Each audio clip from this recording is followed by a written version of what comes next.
It's not just about accomplishment.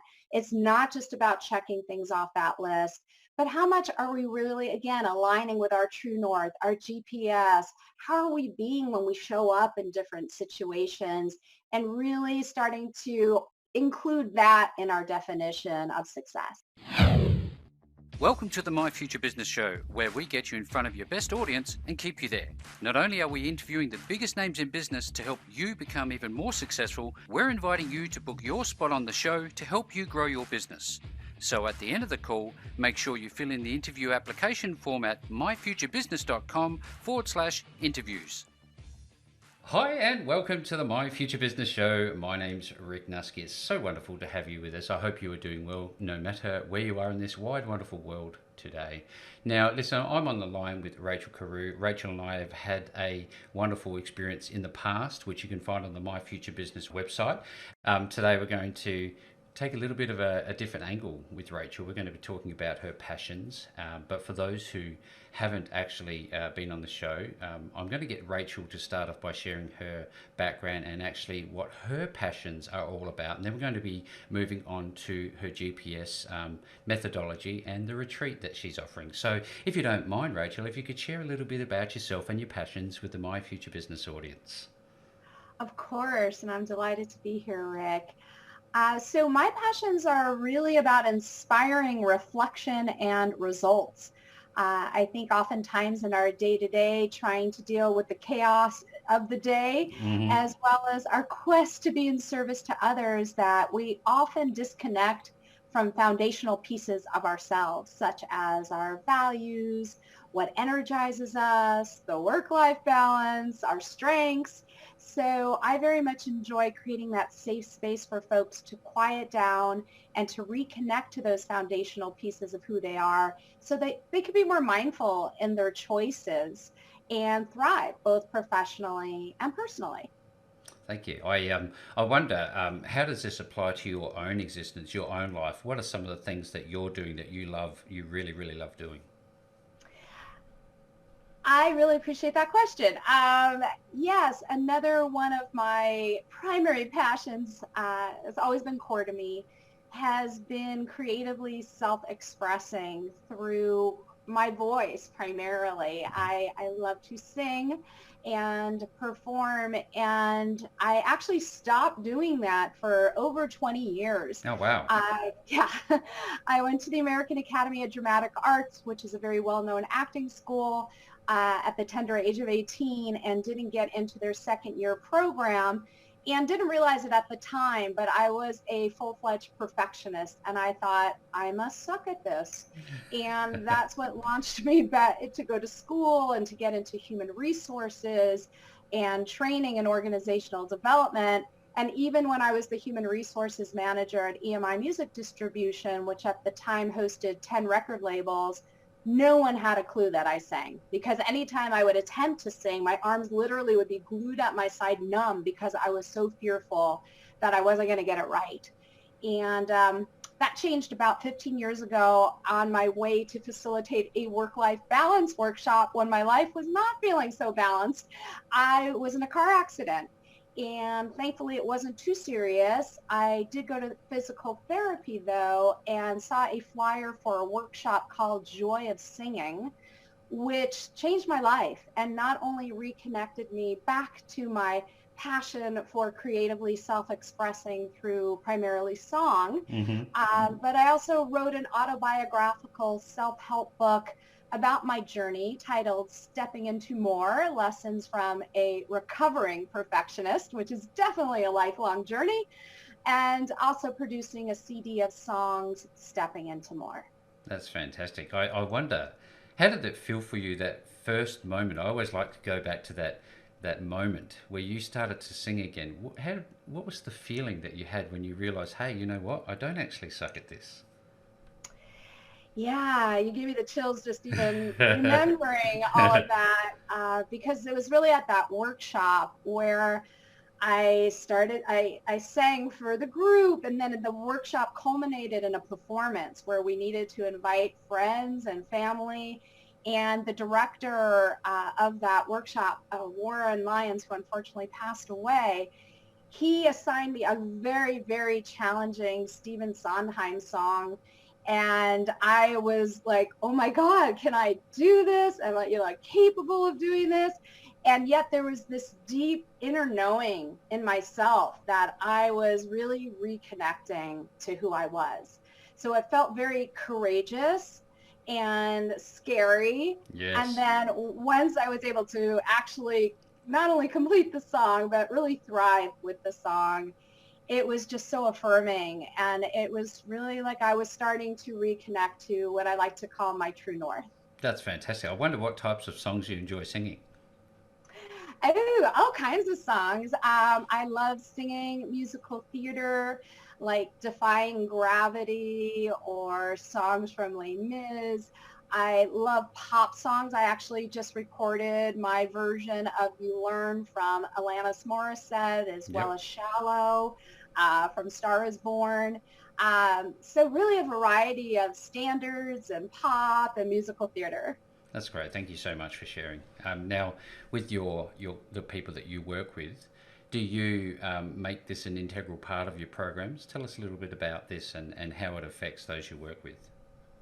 Absolutely. So officially the tagline of my stepping into more business is unleash your purpose and passion. And truthfully, this has been an ongoing evolution for me Yep. because originally when I had that in mind, it felt a little daunting to me. And actually, Elizabeth Gilbert, the author of Eat, Pray, Love, recently spoke about purpose and passion anxiety. Because it feels daunting, right? Like, Yep. oh, I'm Yep. supposed to have this one purpose. So instead, I really enjoy working with folks and discovering what I like to call your GPS. What are your gifts, those natural abilities that you have? What are the passions you enjoy, the things that really energize you? And where do you love to be in service? And then to discover what, again, that idea of true north, where Yep. those three components intersect and where then you can start really honoring more of who you are by really being intentional around your GPS. So I love interacting and supporting clients to reclaim all of who they are and to honor all of who they are by identifying their GPS. That's fantastic. It's such a great methodology. I wonder, um, is it very difficult for some people that you work with to actually find that true north? Because lots of people go throughout their whole life with that, missing that purpose. How do you help them unlock that within themselves? Terrific question. So, yeah, I very much use a self-discovery approach in my coaching, Hmm. as well as workshops that I facilitate.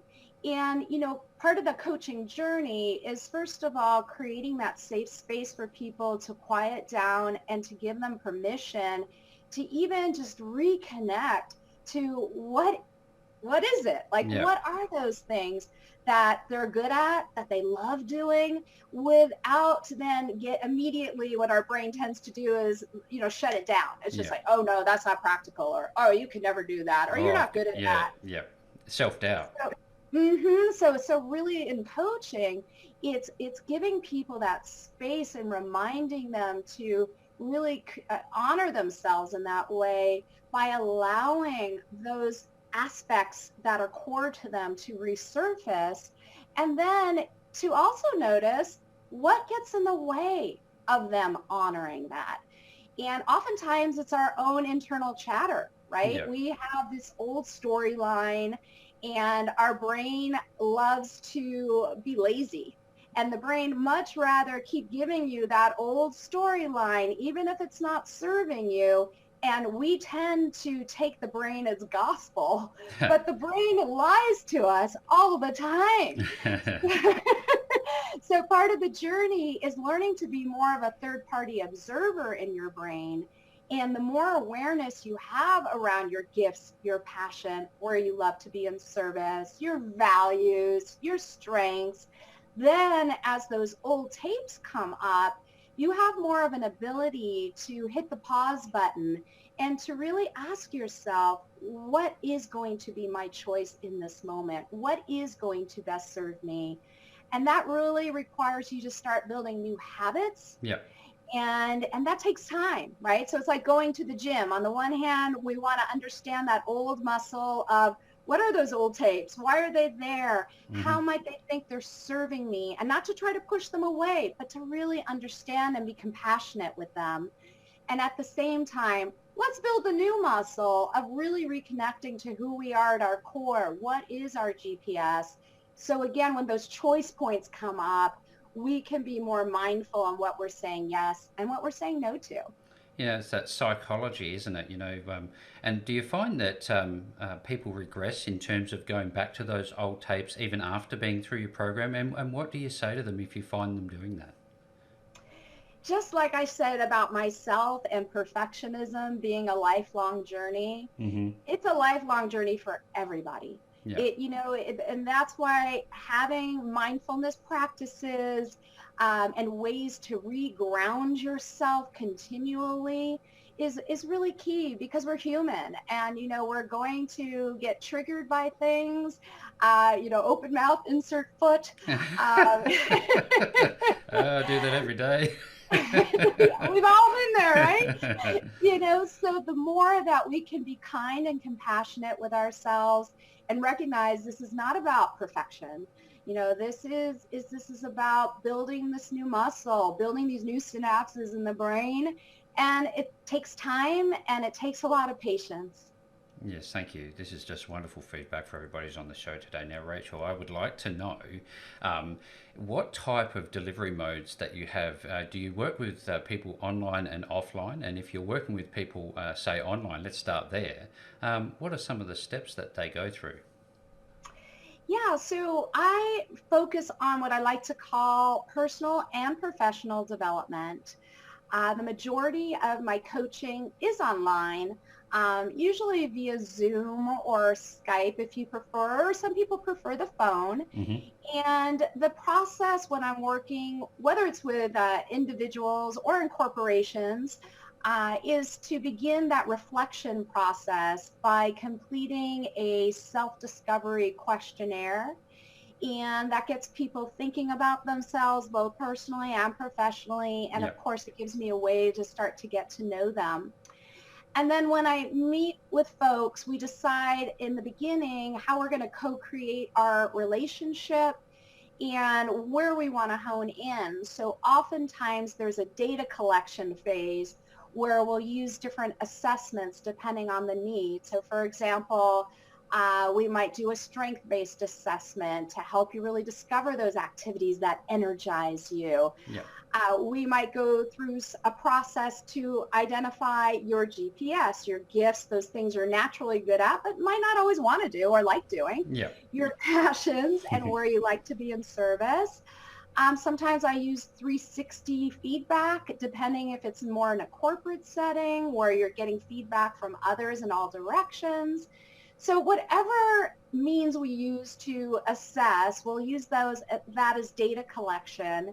And then from there, based upon the client's needs and the information we receive through different tools, then we'll decide on action planning.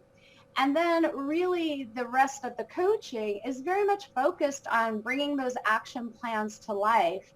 And I will say that being a recovering perfectionist, a lot of that work is also not just tied to what people are doing, but who they're being in the process. Yes. What kind of experience do they want to have? Because we could check a million things off our list, but if Hmm. we're miserable, who cares? Yeah. Who cares? That's so important, isn't it? So I really enjoy creating that space for people to redefine what success looks like for themselves. It's not just about accomplishment. It's not just about checking things off that list, but how much are we really, again, aligning with our true north, our GPS? How are we being when we show up in different situations and really starting to include that in our definition of success? This really makes me start thinking about, Rachel, this idea that life is not a dress rehearsal. We've only got a finite amount of time on this wonderful planet, and identifying what's important for you is just so critically important.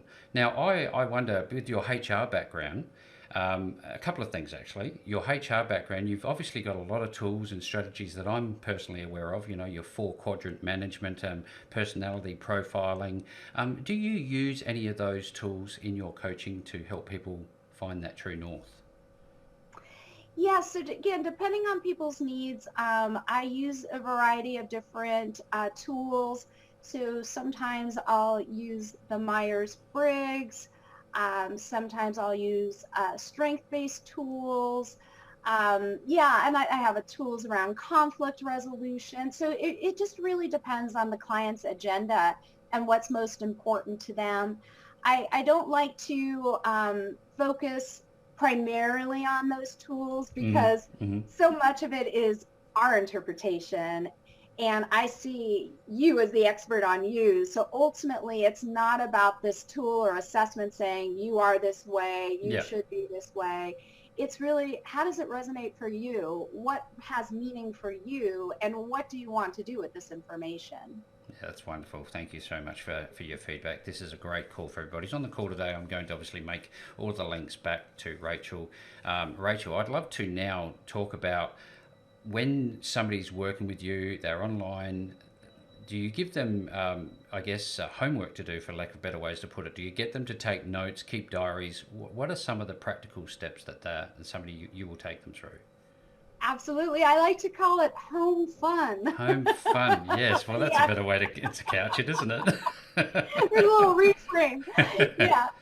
So I really emphasize with clients that first of all, it's always their agenda. So I start very much with a pure coaching approach, meaning that I'm tapping into their wisdom, asking a lot of good questions. What ideas do they have? And then depending on where they're at, I might shift then into more of a consulting or a training mode if I feel that there might be methodologies, tactics, or tools that could be helpful. I might offer those. And again, Rick, it's always up to the client what it makes sense for you. I'm also a big believer in baby steps. So I much rather clients take on something small and impactful than try to take on too much and either not do it or not do it well and beat themselves up and Yeah, forget about the whole thing. yeah, So yes, there's always steps, whether it's actually applying certain behavior, whether it's paying attention to reactions or ways that we're showing up. So we usually meet every other week. And this gives an opportunity for you as the client to really be able to put into play what it is that we're developing together. And then when we reconnect, I'll usually start by checking in and seeing how that went for them, where their successes were, yep. what, if any, challenges they might be experiencing, and then we take it from there. A bit of a progress report. Hmm. Now, Yeah, so when that's that accountability factor. absolutely, yeah. Well, because at the end of the day, you can only lead the horse to water, can't you? They actually still have to do the work. Absolutely. Yeah. Sometimes I like to use the metaphor of like going to a trainer, as much as the physical trainer, personal trainer has tactics and exercises and tools. At the end of the day, it's up to us, right? Whether or not we're going to actually do the work. So, how long does it take for, in your experience, for somebody to, I guess, come out of that shell per se and actually see some results after working with you? Is it months? Is it years? Is it days? How long does it take? Yeah, so of course it depends on the person and where they're at as a person. Generally speaking, though, my 3-month package is enough time for people to start building awareness around their GPS, around their values, and perhaps to start creating some new habits or taking some new steps. But as you know, behavior change is not like flipping a switch. No. So usually I would recommend the 6-month package because that then really gives time for folks to really start developing new habits and to build that new muscle and those new synapses in the brain. Now, thank you. I wonder, your GPS retreat, let's talk a little bit about that. How does that work for everyone? Yes, I wanted to share two offerings. One is still in the works and one is available immediately. So the one that's available immediately is what I like to call the personalized self-discovery retreat. And really, this is a one-on-one journey that I take with an individual. and it could be virtual or in person. And basically, there's a pre-retreat component where we get together. They also complete a discovery questionnaire, as I was mentioning before. Mm-hmm. We determine their agenda for the retreat, as well as any assessments we might want to utilize. Then we have the 2-day actual retreat where we just delve in deep to whatever their agenda is. And then there's a follow-up component where we have, I believe I put in there for 3 hours Yep. for follow-up, so that there's really time to lock in the learning and to continue building that new muscle. So that's the first offering. Any thoughts or questions No, around I'll that? just, when's your next retreat coming up? Is it monthly? Is it quarterly? How often do you run these fantastic retreats? Well, they're individualized. So really it's one-on-one. And that's why it's such an amazing experience, because you get to design it and it's totally customized to you. So really anybody that's interested in that can contact me. And of course, I'll share my contact info in a little bit. And we can arrange for that. The second retreat is one that's in development right now Mm-hmm. with an amazing yoga teacher. And we're calling this retreat Unearth Your GPS, Your Gifts, Passion, and Service. And the tagline is to honor your true north. That's excellent. And yeah, so I'm really excited. This is going to be a 2-day retreat, and it's going to combine quite a few different modalities, including yoga, dance, chanting, journaling, exercises to unearth and assess your GPS, reflecting, interacting with other participants. So it's very rich and full. Rachel, you mentioned yoga. I wonder, how does this all help you form your routine in your day? And what does your current routine look for you? Yeah, so I really see mindfulness is really a vehicle to help me gain awareness and to maintain my level of resilience and sanity. We all need a bit of that, don't we? Yes, definitely. So my practice continues to evolve, but I exercise 4 times a week, which includes yoga and as well as Pilates and dance. I very much enjoy dancing, both emotionally, spiritually, and physically. Um, and then I also meditate daily. I'm actually working with a rabbi currently on a very specific mindfulness practice, Fantastic. and really how to cultivate more love, joy, peace, and compassion by tuning into the body, not just my mind. Because again, the Mm-hmm. mind is so loud that we Yep. often disconnect from our body, which holds so much wisdom. So yeah, I really am constantly engaging in classes and different mindfulness practices. I'm taking a positive psychology class. I'm chanting right now. So I'm a lifelong learner. And of course, I think it's important to walk the talk. So Yep. the more that I can model this openness and curiosity and vulnerability, that it really encourages others to be kind and gentle with themselves as they create their own practices that are going to work for them. Yeah, and I can see how your uplifting energy would flow onto others. It's such a wonderful energy around you. Thank you very much for sharing all of these things. Thank Now, you. I think if we move into the more mechanical phases of your business, how do people contact you? And when they do find you, how do they, I guess, apply to be a part of your program? Terrific. So my website is steppingintomore.com, steppingintomore.com. And you can find me also via email, Rachel, Rachel, at steppingintomore.com. And as well, of course, you can find me on LinkedIn and Twitter and Facebook, all the usual suspects. Thank you so much. Now, for everybody who's on the call, as per normal, I will make the links back to Rachel below this post so you can reach out to her, fill in the application and go through the process. Rachel, thank you so very much for sharing everything you have done. It has been a wonderful treat to have you back on the show. I wish you all the best, and thanks for being on the show again today with me. Well, thank you again for having me. It's a delight to reconnect, and I just really am excited about being able to continue to support others in living an empowered and purposeful life.